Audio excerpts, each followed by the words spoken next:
Hey, what's up, Roxstars? It's Rox with a little bit of talk about what's at the top of the blog, so let's get to it. Alright, you guys, so I took the easy way out and turned to Instagram for my top of the blog topics today. That is what we're talking about, okay? It's all on the old handy-dandy phone here. First things first, we have got to talk about this Malaysian plane. The plane has been missing for some weeks now, and nobody seems to know where it is. Ain't really much to say about it other than either the plane has crashed and it's at the bottom of an ocean somewhere, or it has been hijacked and it is sitting somewhere to be used in the future. No telling where these people are that were on the plane, if they're even alive. My own personal opinion is that, you know, the plane has probably been taken over for terroristic is that a word? Terroristic opportunities in the future. A plane of that size, it was a 777. Just to me, you know, I'm always going to, I mean, not always. I'm going to take the skeptics side of it and say a plane of that size can be packed, loaded full of nuclear arms, and crash somewhere and do an extreme amount of damage. Okay, so like that's kind of how I feel about this plane. Of course, they're saying that the plane also could have crashed and is in the ocean somewhere, and that's possible too. It's just interesting to me that the plane, if it did crash, I mean, did it all crash and just slice into the water without breaking up into no parts? It's like, why can't we find any parts of this plane? Is an entire plane sitting at the bottom of an ocean floor? You know, it's just certain things about that possibility kind of makes it seem like, I don't really know if I believe that. I know these bangs is getting on your nerves today, y'all, but I just got my hair done and it's nice and clean, and I just love when it's nice and clean, even though I hate this old fucking burgundy hair. This shit coming out next time around. But anyway, so that's kind of how I feel about it. I feel like it's sitting somewhere. I don't feel like the people are still alive. Funny thing about this whole story is, you know, on the news channels, they can tell you where the damn plane turned and, you know, hooked a left and flew 7 more hours in another direction. They can tell you all this, but they still can't tell you where the motherfucker is. You already know they got all these pundits on these damn news channels that don't know, you know, shit from Shinola fuck. They don't know any more than we do. Okay, so they just on the damn TV show just to hear themselves talk, basically. After a while, I just got to the point where I was just like, I feel like watching y'all. Y'all don't know nothing. Up here just, I mean, really just giving us all kind of scenarios and everything. They don't know, y'all. This plane has taken the entire focus off of Russia and the Ukraine, you know, the issues that they're going there. I know they had a vote or something, didn't they, that was talking about whether or not they was going to split off with Ukraine or stay with whatever they were, you know. I mean, split off with Russia. You know, y'all know I wasn't really knowing what was going on there. Y'all was real nice to explain it to me. I still, you know, it ain't quite sunk in the brain. Took all of the attention off of the Venezuela thing, which I also don't know much about. I'm sorry, y'all. Y'all are probably like, bitch, ignorant. All I know about this plane is I feel like it has been taken over and is somewhere. You know, they have their suspicions about one of the pilots, and I do too. I didn't even know that somebody that young could even fly a plane. One of them is a seasoned pilot. The other one wasn't, you know, and he was pretty young, and I don't know. I mean, I suppose if you've been to training and went to school and all of that, I just don't want nobody 27 fucking flying me around the world, okay? I want my pilot to look old, okay? I'm talking about like Kentucky Colonel old. I want him to have some age to him. I don't want nobody to look like they graduated any time in the 90s and on. So that's it about the Malaysian plane. You guys tell me what you guys think about it. Do you think that it is a conspiracy and that the plane has been hijacked and taken somewhere to be used for the future? Or do you believe that it has crashed and is at the bottom of the ocean?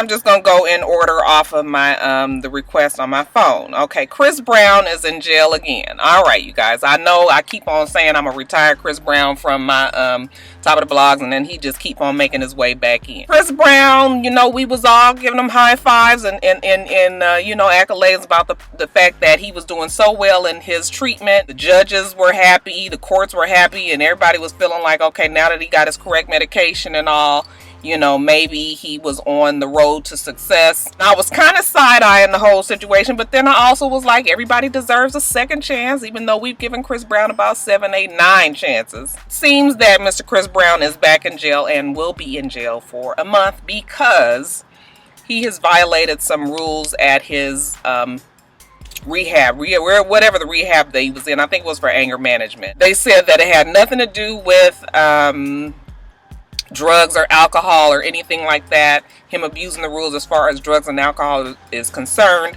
However, he did break some rules of the clinic that he was in, and they would not let him go any further. Now, supposedly, he was involved with a female worker there, even though they said that has no bearing on him being put out of the program.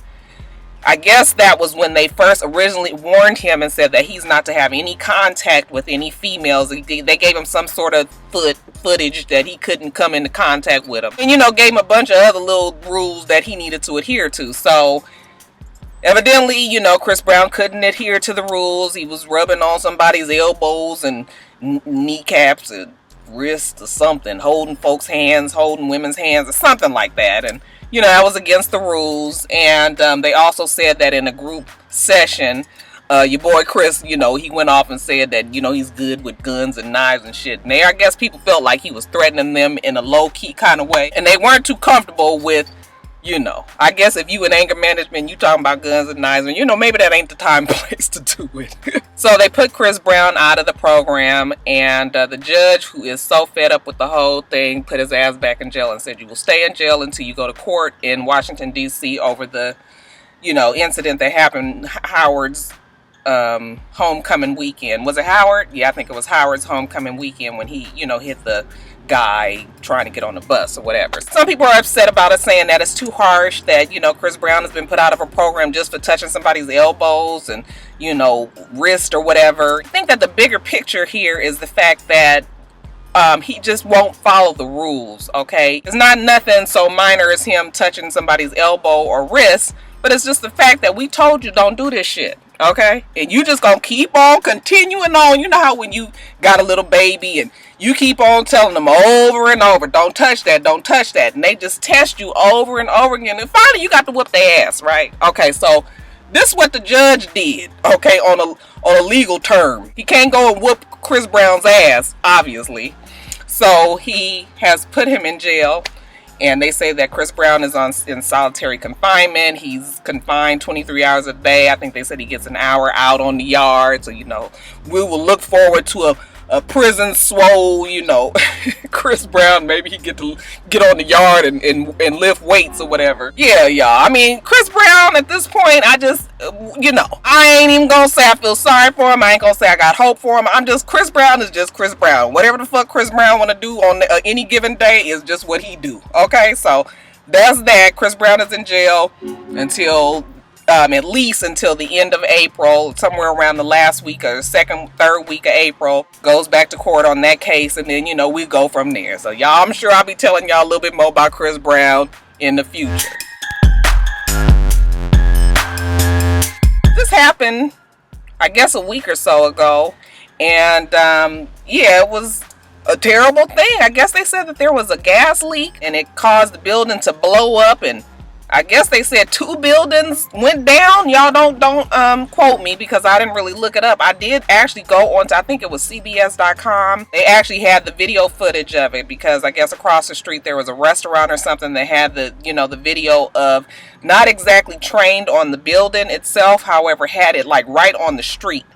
And you just see, you know, the massive you know, explosion, and then all of a sudden it's dust and particles and glass and building pieces and shit that's all falling. There's one guy that was walking across the street who just like kind of fell back like, oh shit. I'm sure with it being New York City, you know, everybody's very first thought anytime anything blows up is that they're being attacked by terrorists. So I'm sure it was a scary situation for everybody, you know, within vicinity or even in the city itself, just knowing like, oh my God, here we go again. So, I mean, I don't want to say that it's a relief that it was a gas leak or whatever, but you know, wasn't terroristic. Here go that word again. It wasn't terror activity, but still real sad. There were some people that were killed, you know, they were continuously working and pulling people from the rubble. So our prayers go up to the families and friends of the families that were affected in this explosion. If you guys are in New York City, you guys tell me what, you know, was the feel when all that happened. I know before that, you know, the information got out that it was a gas leak. I'm sure everybody kind of had their own feelings like, oh my goodness, what is this? So if you know, happen to have been there at that time, you guys let me know. Tell us, you know, share your experiences with the explosion. I know I got to give you the update on the breakup babies. This one is an ongoing story that we have been talking about, which was the Ludacris versus Tamika. I think her name is Tamika Foster. Is that her name? No, not Tamika Foster. That's Usher's ex-wife. Tamika Fuller. We just gonna call her Tamika, okay? Because I know if I got the name wrong, y'all gonna all be correcting me in them fucking comments. Y'all remember the whole backstory on them? He fathered a child outside of his relationship with his girlfriend, Eudoxie, or whatever her name is. Had the baby. Ludacris, in a rush to, you know, try to get a handle on child support, went to court and said that he can only afford $1,700, $1,800 a month. Tamika was asking for some ridiculous, like $30,000 or something like that. And the judge, until he could, you know, further see, I guess, Ludacris's financial situation, what he could and could not afford, I think he made him pay $7,000 a month, and you know, they was gonna readdress it later. Because of that, Ludacris went to the courts and applied for full custody of the baby, said that he was the better parent than her, that he was the more capable parent than her, wanted to take the baby, and then also asked for child support from her. So most of us knew that was some bullshit, you know, and evidently the judge knew it too. So they went to court recently, and it is being reported by sources, you guys. So this hasn't been 100% confirmed, but I have been reading on the blogs that the judge ordered Ludacris to pay $10,000 a month. Not only that, but the mother was also awarded primary custody of the baby, and Ludacris is able to have supervised visitation. So I don't really know what the supervised visitation is about. Normally when they say supervised is because there's some sort of threat somewhere. I don't know, you know, the ins and outs and the details of whatever the fuck is going on with these two, but yeah, that shit backfired big time on Ludacris. $10,000 to me is steep. Okay, that's a lot of money. Okay, I could live real good on $10,000 a month, especially here in Atlanta. To me, it was just sort of like a message from the judge to Ludacris that, you know, you don't think you're gonna come up in here and play me short. Okay, don't think that I'm stupid and think that because, you know, you didn't get your role in a movie that, you know, you gonna just sit here and tell me you made $53,000 one year, you know, last year, and that's all you have. Don't know how long this is going to last. To me, he needs to just go on and let bygones be bygones and learn from this mistake and move on with his life. Okay, he was really complaining that, you know, he wanted his case to be shut from, I guess, what do they call it? They sealed. Is that what they call it? A sealed case or whatever? Am I getting the words right? My lawyers out there. He just didn't want his information to keep getting out because he said that it was sullying his reputation, and that, you know, we were getting a bad view of him and all of that. To me, he was kind of making himself look bad in a situation where you fucked up in the first place. You know, if you would have just been a little bit better with it, maybe you could have talked to the girl and been like, listen, I $5,000 a month. Okay, maybe she'd have been okay with that. But you know, you got to be acting a fucking fool, so now I got to take your ass to court, and then, you know, I end up with $10,000. So The joke's on you. Hopefully he can move on with his life.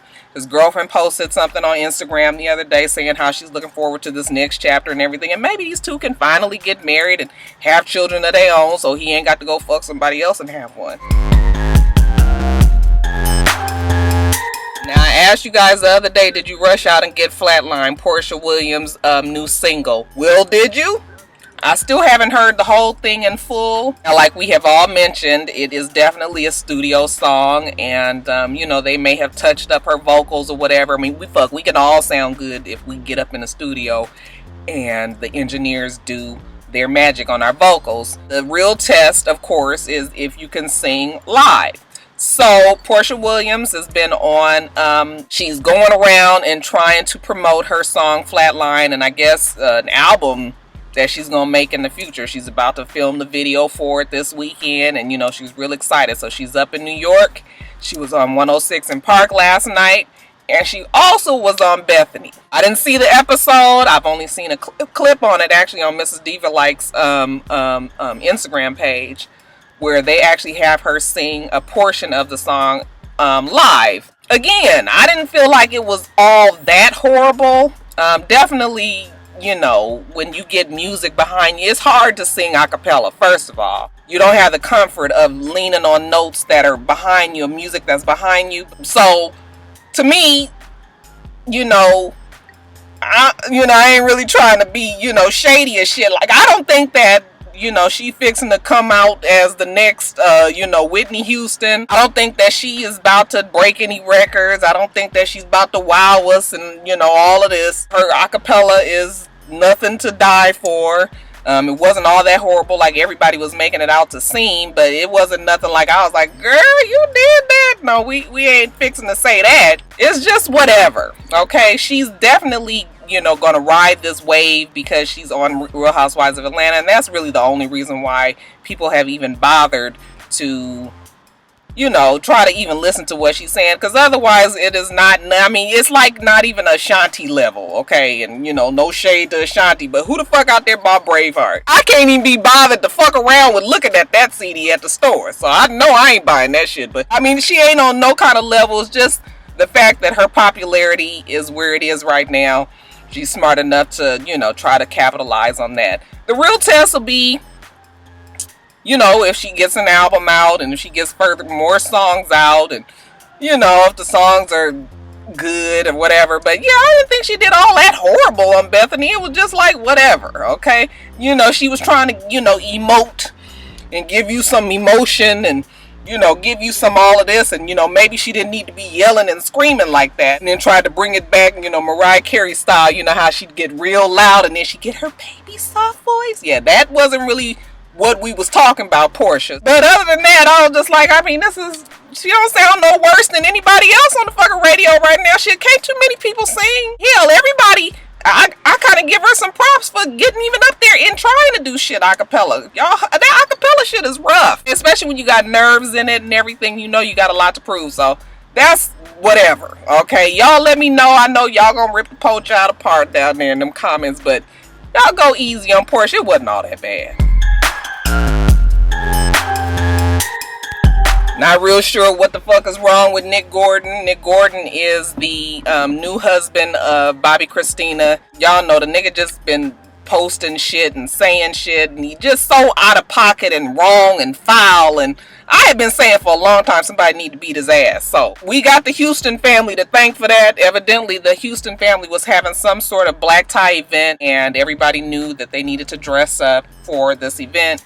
And Nick Gordon got up there with Bobbi Kristina, and he was dressed down. I mean, like dressed down. They said he had on saggy jeans and, you know, just something that was so inappropriate for the event. I'm supposing that they took that as a direct, you know, disrespect of the fact that, you know, they don't really like his ass, okay? They feel like the boy has married Bobbi Kristina just so that he can get his hands on her, you know, on her millions. He's posted shit recently about how he used to get high with Whitney Houston, and if she was alive now, they would be getting high together now. And, you know, he posts pictures of guns and just stupid. Okay, because what the fuck is you posting shit about getting high with Whitney Houston when we know that the bitch died from an overdose? On so many levels, he is so fucking retarded. And like I said, you know, I ain't really one for all that violence and fighting and shit. But yeah, he needed his ass whooped. So anyway, he was dressed down. And they said one of the cousins, Gary Houston, they said Gary Houston, but I don't think it was actually the Uncle Gary. It sounds like it was a younger kid. He went over there and fucked him up, y'all. And they said that it was a beat down, okay, a stomp. I sure would have liked to have been there to see that, y'all. I'm telling you, ain't nothing like seeing somebody get their ass whooped when you know they really deserved it. They say that he was so taken by surprise and humbled after that he just got his ass up and kind of meekly walked off. But of course, you know, he had a lot of shit to say afterwards, and he's just stupid, you guys. I'm really hoping that Bobbi Kristina sees, you know, him for what he is. You know, kids are young and you do a lot of things trying to be rebellious towards your family. She has a lot of reason to feel the way she feels towards her family. Her family is kind of fucked up. All that being said, the fact that this boy has got his hands in her pockets is just so disheartening. And I don't know if she feels like maybe she's not going to do better. We have, you know, in the past talked about Bobbi Kristina. You know, she probably has low self-esteem. People talk about her looks. You know, she has a lot on her shoulders of trying to live up to the legend of her mother. So, I mean, you know, Bobbi Kristina deserves a break sometimes. And I just hope that, you know, she can get it together and finally see him for what the fuck he is. Because he's just a stupid ass, y'all. Y'all got to excuse my voice because, man, I'm telling you guys, it's so sunny and shit is blooming around here. It is pollen and shit flying all in the air and everything. And it is really strangling me. So y'all know I got my damn,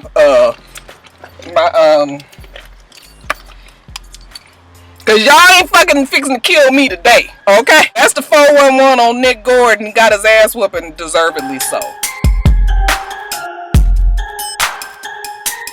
Alright, somebody on here says the earthquake. I'm assuming you guys are talking about the earthquake that happened in Los Angeles a few days ago. Oh no, I ain't in Los Angeles, so I was not there to experience the earthquake. But of course, I'm from Los Angeles, and I can say that I've lived through 3 major earthquakes that I can fully 100% remember in my mind. Earthquakes definitely ain't no joke, okay? That shit stamps onto the brain, and honey, you can't forget a bitch once you have experienced it. So let me just tell y'all about this one earthquake. Biggest earthquake that I can remember being in is the Northquake earthquake. I think that was in the early 90s. I was living with my girlfriend Debbie. My friend Debbie is terrified of earthquakes, okay? I'm talking about, we've been living in Los Angeles our whole life, okay? And nobody really likes an earthquake, but you would think that little minor earthquakes, you know, you get used to them, okay? You be sitting there and shit get to moving around or whatever, and you be like, oh shit, it's an earthquake. Okay, but you know, that's your regular reaction, okay? Debbie is just like, any kind of movement, okay? Debbie is having a hard time. So the Northridge earthquake, at the time, I lived in Westchester area, sorta, and it ain't really Westchester. I'm gonna say close to the airport. You know, when in relation to where this focal point was in Northridge, it was maybe about 25 miles away, so that's pretty close. Basically, anybody who was in Los Angeles, the general Los Angeles proper, they definitely felt that earthquake very strongly. So it was a 6 point something. It was early in the morning, you know, we were asleep, and all of a sudden that shit says zoom, because it was one of those jerking kind of earthquakes. There's a bunch of different type of earthquakes that they have. Some of the earthquakes feel very violent and like a sharp jerk, and then they have some that feel like they roll. The rolling ones are not quite as scary, because even though the shit is bumpy and everything, it don't feel like you just being jerked around like this. Well, this was a jerking earthquake, so it jerked one good time, and then you can kind of hear something going, and all of a sudden, that shit was going and going and going. I was in the bed, and literally, when I tell you guys, when you jump up out the bed, and you can't even run straight. Okay, so just imagine trying to get to the doorway and running like this. All I could hear in the other room was my girlfriend going, Roxanne! Roxanne! This bitch had then took off and tried to open the front door and run out the... I said, then where the fuck you going? Okay, because the first thing they tell you is do not run. That earthquake was so strong, the shit was falling out of our cabinets. Our refrigerator was toppled. And if she'd have got her ass outside, ain't no telling what happens. You know, it's lines and shit falling, trees are falling, you know, power lines, all kind of shit, light poles. You about to get your motherfucking ass up out there, bitch. You'll get your ass back in this house. So, you know, she started crying and she just crumbled on down to the ground. I know Debbie is mad I'm telling this story. I'm sorry, Debbie, but it was just like, oh my God, Debbie, come on now. Now, the shit was scary. But when you got to be trying to hold your friend together, it kind of takes off the edge of being extra scared, okay? So it's just like you got your kids. You be trying to be strong for your kids. And, you know, they be looking at you because they know that if you react, then they gonna react. So you be trying to look around and be like, it's all right, baby. It's just nothing. It's just a little shaking. But your motherfucking ass want to start crying and running and shit too. So I was doing that for Debbie. Debbie didn't give me time to even be worried because I was trying to fix it for her. But anyway, you guys, just experience some shit like that. It is scary. And then you know that there's going to be aftershocks. And it's sort of this anticipation of knowing that something is about to happen, but not knowing when. Okay, so every time an aftershock comes, you don't know if the aftershock is going to be as strong as the damn original earthquake or what. I think we had a few that were like 4s, which is still very strong. 4 is the size of the one that they just had in, you know, that was centered in Westwood, which is even closer than Northridge. So, you know, the shit is just scary, you guys. And that's what I was saying about when I was talking about the ice storm and everything here, how people are just not prepared and don't know what to do when there's an earthquake and how scary it is and everything. You know, I was reading on Nicki Minaj. Nicki Minaj was in Los Angeles at the time, and she, on her Instagram, she was just like, it was an earthquake today that made me reevaluate my whole entire life. You know, it was funny to read because, you know, not saying that she was going on and on about the ice storms or anything, but I'm just saying, you know, when you from a different region, you don't know what the fuck is going on like that. You know, that shit is scary. This earthquake was not as bad as the Northridge earthquake. I mean, the Northridge earthquake, it collapsed our freeways. Some of the freeways collapsed. It had bridges collapse. My parents' chimneys, some of the chimneys, which are all brick out in Los Angeles, most of them are, if they haven't been, you know, restuccoed over. Chimneys fell in. And it was just like all kind of shit that was going on, you guys. This earthquake, I don't think they had extensive damage like that. But yeah, it was just like, them earthquakes ain't no joke, y'all. You, like I said, once you live there and you know, you get used to them and everything, but you can never really get used to something like that. It's just something you gotta just deal with. But yeah, y'all over there in the West Coast in LA, y'all let me know how y'all handled that earthquake. I called my dad and he was just like, yeah, I was just laying here in the bed watching TV. He said, well, we got the rocket and rolling. He said, I just rolled it on out. Okay, yeah, 76 years old. I'm sure he's been through quite a few more earthquakes than me, so that's basically all you can do is just ride it on out.